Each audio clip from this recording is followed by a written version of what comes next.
Welcome to Infidelity Truths. Before we dive into today's gripping story, please take a second to like this video and subscribe to our channel. Your support helps us create more thrilling stories just for you. Let's begin. I watched from the shadows as my wife's secret lover strolled into our home, oblivious to the trap waiting just beyond the threshold. "You've got to hear this," Tom said, his voice steady but laced with a quiet intensity as he leaned back in his chair. Everyone thought Daniel and Sophia were the picture-perfect couple.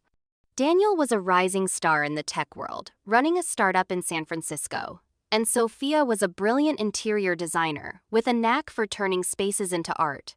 They were the kind of couple people envied weekend getaways to Napa, candlelit dinners, the works. I used to look at them and think, that's the dream. But looks can be deceiving.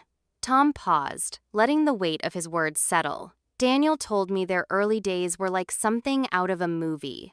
Sophia had this magnetic charm, you'd feel it the second she walked into a room. Like the air shifted. They'd spend hours talking about their dreams, planning a future together. But then, something changed.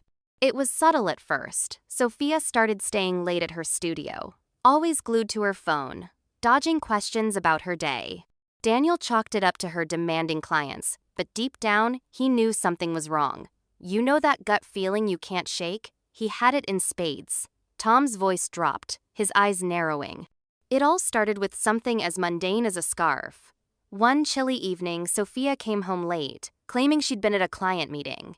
She looked drained, gave Daniel a quick peck, and headed to bed. As Daniel hung her scarf on the rack, he felt something crinkle in the pocket, a receipt from a boutique hotel in the city, dated 2 nights ago. The same night, Sophia said she was working late. His stomach dropped. Why a hotel?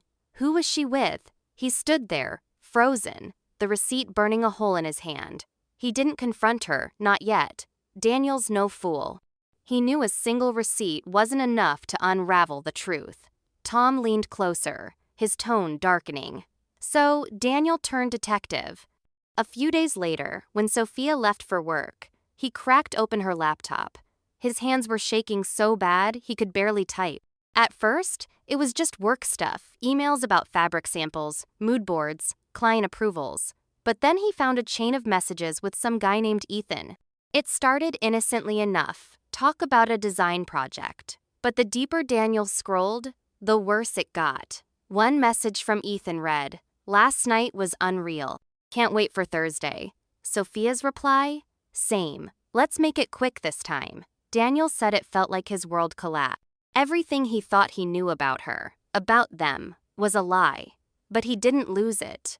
He closed the laptop, took a deep breath, and decided to dig deeper. Tom's story wasn't just about Daniel. He shifted gears, his voice quieter now. I went through something similar. One rainy night, my wife, Claire, came home from her supposed late-night shift at the gallery. Her coat was soaked, her eyes distant. I didn't think much of it until I grabbed her coat to hang it up and found a crumpled receipt in the pocket from a swanky hotel downtown, dated the night she said she was stuck at work. My heart stopped.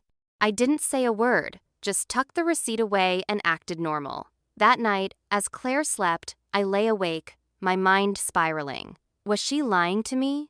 Was our whole life a sham? Tom's expression hardened. I didn't confront her. Instead, I started paying attention. Her phone was always in her hand, her answers vague, and suddenly she had all these last-minute client meetings.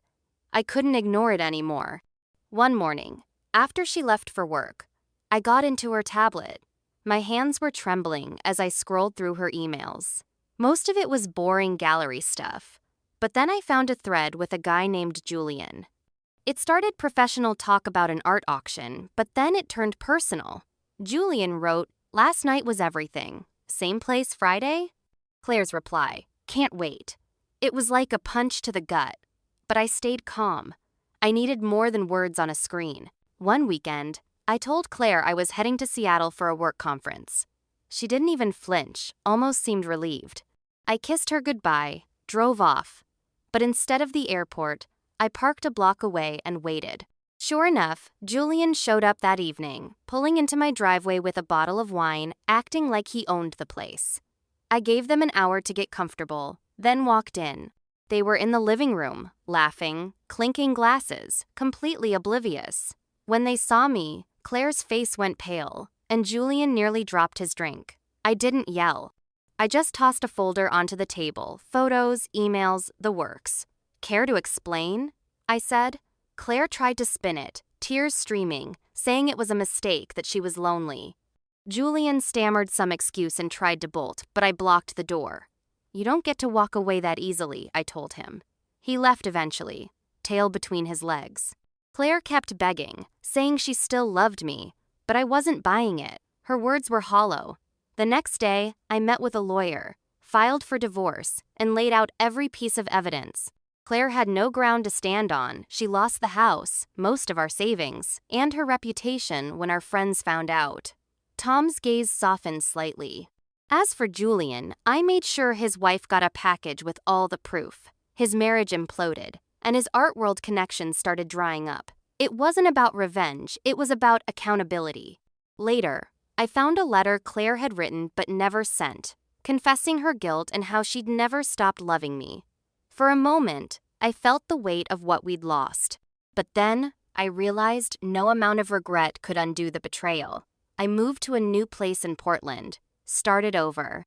Daniel told me something that stuck. Betrayal doesn't just shatter you, it forces you to let go of the lies and find strength in what's real. He's right. It's painful, but it's freeing.